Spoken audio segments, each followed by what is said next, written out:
si Daphne RBC Santa Ines at kasama ninyo ngayon upang ipaalam ang mga pinakabagong pangyayari sa RSPC 2024. Umaarangkada na ngayon ang RSPC 2024 na may temang From Campus Journalism to Real-World Journalism, Shaping Minds from Schools to Societies, dito sa Pampanga National High School. Layunin ng RSPC 2024 ang maisulong ang tapat at totoong pamamahayag hindi lamang sa mga paaralan kundi pati na rin sa totoong pangyayari sa lipunan. Ano ang mga ginawa niyo bago magsimula ang laban?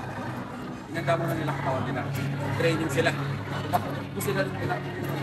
Samantala, nag-uumpisa na ngayong araw ang kompetisyon ng mga kategoryang panggrupo kabilang ang Collaborative Desktop Publishing, Script Writing and Radio Broadcasting, Script Writing and TV Broadcasting at ang Online Publishing.